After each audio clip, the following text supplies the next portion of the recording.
"Call her for me," he said. "Tell her I have had the strangest dreams, that they were about the twins. You must call her." His daughter didn't want to do it. She watched him fumble with the book. His hands were his enemies now, he often said. At 91 he could scarcely hold a pencil or turn a page. "Daddy," she said, "that woman's probably dead." Everybody he had known was dead. He'd outlived his colleagues, he'd outlived his brothers and sisters, and even 2 of his children. In a tragic way he had outlived the twins, because no one read his book now. No one cared about the legend of the twins. "No, you call her," he said. "You must call her. You tell her that I dreamed of the twins. I saw them in the dream." "Why would she want to know that, Daddy?" His daughter took the little address book and paged through it slowly. Dead, all these people. Long dead. The men who had worked with her father on so many expeditions, the editors and photographers who had worked with him on his book, even his enemies who had said his life was wasted, that his research had come to nothing, even the most scurrilous who had accused him of doctoring pictures and lying about the caves, which her father had never done. Why should she be still alive, the woman who had financed his long-ago expeditions, the rich woman who had sent so much money for so many years? "You must ask her to come. Tell her it's very important. I must describe to her what I've seen." To come? All the way to Rio de Janeiro because an old man had had strange dreams? His daughter found the page, and yes, there was the name and the number, and the date beside it, only 2 years old. "She lives in Bangkok, Daddy." What time was it in Bangkok? She had no idea. "She'll come to me. I know she will." He closed his eyes and settled back onto the pillow.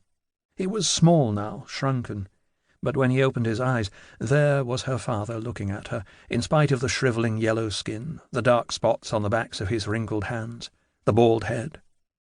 He appeared to be listening to the music now, the soft singing of the vampire Lestat coming from her room. She would turn it down if it kept him awake. She wasn't much for American rock singers, but this one she'd rather liked. "Tell her I must speak to her," he said suddenly, as though coming back to himself. "All right, Daddy, if you want me to." She turned off the lamp by the bed. "You go back to sleep."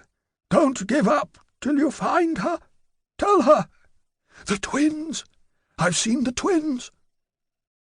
But as she was leaving, he called her back again with one of those sudden moans that always frightened her. In the light from the hall she could see he was pointing to the books on the far wall. "Get it for me," he said. He was struggling to sit up again. "The book, Daddy? The twins? The pictures?" She took down the old volume and brought it to him and put it in his lap. She propped the pillows up higher for him and turned on the lamp again. It hurt her to feel how light he was as she lifted him. It hurt her to see him struggle to put on his silver-rimmed glasses. He took the pencil in hand, to read with it, ready to write, as he had always done, but then he let it fall, and she caught it and put it back on the table.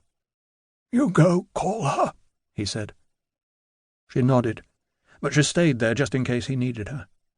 The music from her study was louder now, one of the more metallic and raucous songs, but he didn't seem to notice. Very gently she opened the book for him and turned to the first pair of colour pictures, one filling the left page, the other the right. How well she knew these pictures.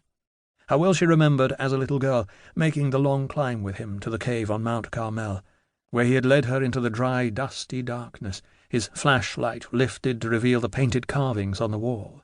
"There, the 2 figures, you see them? The red-haired women?" It had been difficult at first to make out the crude stick figures in the dim beam of the flashlight. So much easier later to study what the close-up camera so beautifully revealed. But she would never forget that first day, when he had shown her each small drawing in sequence. The twins dancing in rain that fell in tiny dashes from a scribble of cloud. The twins kneeling on either side of the altar upon which a body lay as if in sleep or death. The twins taken prisoner and standing before a tribunal of scowling figures. The twins running away. And then the damaged pictures, of which nothing could be recovered. And finally the one twin alone weeping, her tears falling in tiny dashes like the rain, from eyes that were tiny black dashes too.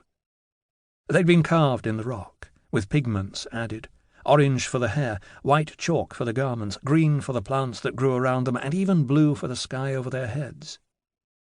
6,000 years had passed since they had been created in the deep darkness of the cave.